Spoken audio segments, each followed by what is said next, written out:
What's up, ladies and gents? Omar coming at you. We working on the 2009 Chevy Impala 3.5. I don't normally make videos, but I figure I maybe help somebody else out. Save $1, make it holla. You know, what better thing to do than be in your garage working on your car on a snowy day.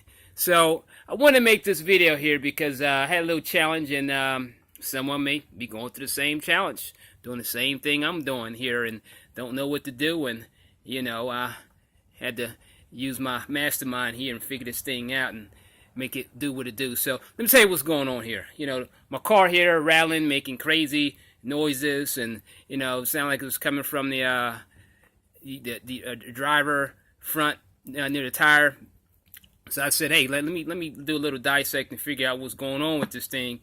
And I came to the conclusion that I needed a hub bearing, you know, because it's making a whining, you know, screeching noise as well. And, you know, these potholes are crazy. So I decided to get a hub bearing, and I put the hub bearing in, and the hub bearing helped, but it didn't totally resolve my problem. So I'm like, oh, hell.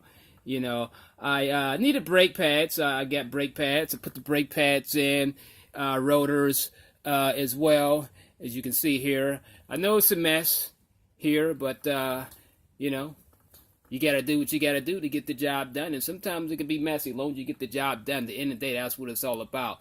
So, essentially, what I had to do, I had to really rip this thing apart here, because what happened, I wanted to make the video because I came to the conclusion here that my problem that I was facing here was a CV axle here. So this bad boy, you know, was a pain in the membrane to get out here. CV axle going to the transmission, as you see here. I mean, this thing really got stuck getting this thing out here. So what I ended up doing, in case someone else had the same problem here, is I went to Lowe's, got me this real thick chain here, and I tied it around the CV axle. This piece right here. Okay, this end piece. You know, it actually goes in the boot. Actually came loose as I was trying to pull it out. This piece right here. So essentially, this goes in like this here.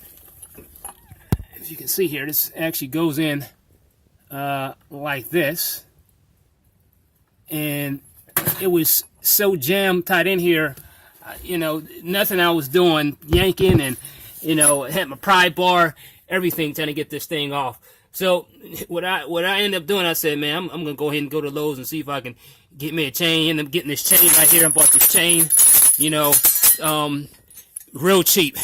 About, you know, $12 with the chain. I bought the kind of U-clamps with the bolts here, put it on the chain, and this real big black bar. I've been had this. I tied the chain around the bar, in addition to this here CV axle here, and the little clamps around here, and yank that bad boy out, and a couple jerks. You know, everything worked out. So now I got to put this whole thing back together here. This is my new CV axle. I'm going to install that here. You know, in case someone wondering, in order to get to the CV axle, you got to take off the brakes, the rotors, you know, brake pad.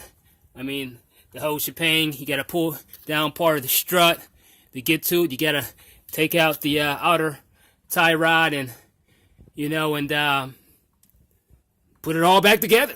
Easy peasy. So again, I wanted to make a video basically just to help somebody else out. If you ever go through this problem, it's what you got to do.